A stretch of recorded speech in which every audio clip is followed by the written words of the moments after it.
Current పోతా ఉంది, మళ్ళా రాత్రిపూట బాయిల కాడికి పోవుడు, మళ్ళా తేలుపాములు గుట్టుడు.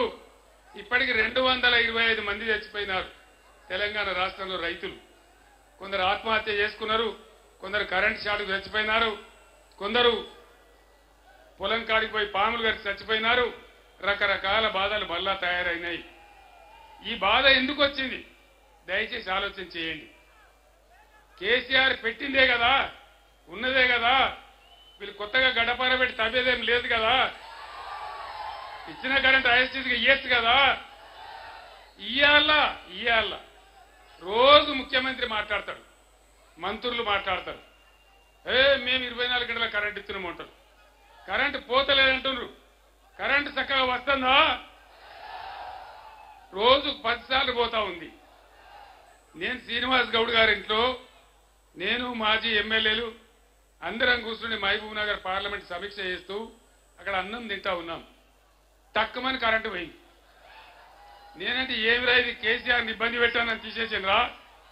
ఎందుకు పోతుందంటే వెంటనే వాళ్ళందరూ చెప్పింది, సార్ ఒక్కసారి కాదు రోజుకు 10 సార్లు పోతుందని చెప్పినారు. ఇగో ఇది ఈ పరిపాలన మీ కళ్ళారా చూస్తా ఉన్నారు. ఇంకొక మాట దయచేసి ఆలోచన చేయాలి. బ్రహ్మాండంగా మిషన్ భగీరథ పథకం పెట్టి ప్రతి ఇంటికి నల్లా ఇచ్చి, మున్సిపాలిటీలలో రూపాయికే కనెక్షన్ ఇచ్చి, ప్రతి పేదవాడి ఇంట్లో నల్లబెట్టి ఫ్రీగా పెట్టి బ్రహ్మాండంగా మంచినీళ్ళ సరఫరా జరిగింది కదా. జరిగిందా? అప్పుడు ఇప్పుడు జరుగుతుందా? మళ్ళా బోర్లు ఎందుకు వస్తున్నాయి? మళ్ళా నీళ్ళ ట్యాంకర్లు ఎందుకు వస్తున్నాయి? మళ్ళా బిందెలు ఎందుకు మోస్తున్నాము? ఇక మాటలు కోటలు దాటితే కాళ్ళు తంగేలు కూడా దాటలేవు. ఇప్పుడున్న ముఖ్యమంత్రి, అయ్యా ముఖ్యమంత్రి ఇదేం పనే బాబు, నడిచిందని నడిపేయచ్చు కదా కొత్తగా లేకున్నా, నువ్వు కొత్తగా ఏమైనా ఇయ్యకున్నా. ఇప్పుడు ఇంకోటి చెప్తున్నారు. ఇంకోటి ఏం చెప్తున్నారు? మేము 5 ఎకరాలకే రైతు బంధు ఇస్తాం. 6 ఎకరాలు ఏం పాపం చేసిండు? 9 ఎకరాలు ఏం పాపం చేసిండు? 10 ఎకరాలు ఏం చేసిండు? రైతులంటే అంత సులకన్నా? సరే 20-30 ఎకరాలకు ఇయ్యమంటే ఒక మాట, కానీ 10-15 ఎకరాల దగ్గర ఇయ్యాలి కదా. ఇయ్యన్నా వద్దా? వీళ్ళ అయ్యే సొత్తేమని పోతుందా? వీళ్ళ జాగిరి పోతుందా?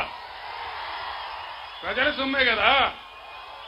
ప్రపంచంలో ఈరోజు నేను ఒక్కటే మాట మీకు చెప్తా ఉన్నా, గవర్నమెంట్ సపోర్ట్ లేకుండా ఏ దేశంలో కూడా వ్యవసాయం జరుగుతలేదు. అందుకే నా మెదడు కరగబెట్టి దేశంలో, భారతదేశంలో ఇంతకుముందు ఎప్పుడు లేనటువంటి రైతు బంధు తీసుకొచ్చినాం. టంచనగా పడుతుండే, టంచనగా రైతు బంధు పడుతుండే, టింగు మరి మీ సెల్ ఫోన్లు మోగుతుండే.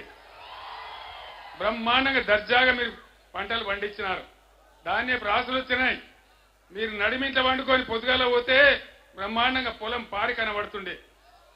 ఎందుకు ఈ 5 నెలలకే 4 నెలలకే ఇంత దుర్మార్గం ఎందుకు? అంటే ఏం జరగాలి? ఆగు ఇప్పుడు ఏం జరగాలి? ఇవాళ ఏమన్నా పాలెలో పంచాయతీ పడుతుంది.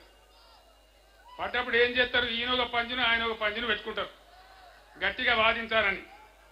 మరి తెలంగాణ ప్రజలకు కాంగ్రెస్ కు పంచాయతీ పడ్డది. ఇప్పుడు మరి ప్రజల తరపున పంచం ఎవరు? ఇప్పుడు ఎవరు? కేసీఆర్ అనా? కేసీఆర్ కొట్టాడన్నా? యుద్ధం చేద్దామా? నేను మీ అందరికీ దండం పెట్టి ఒకటే మాట చెప్తా ఉన్నా, మీరు మద్దతు ఇవ్వండి. నా ప్రాణం పోయినా సరే తెలంగాణ తెస్తానని చెప్పినా తెలంగాణ తెచ్చిన మళ్ళా ఇయ్యాల మిమ్మల్ని నేను కోరుతా ఉన్నా. మళ్ళా మీతో ఏం కోరుతున్నా అంటే, మీ తరఫున వాదించానంటే ఈ దుర్మార్గ కాంగ్రెస్ ప్రభుత్వం మెడలు వంచాన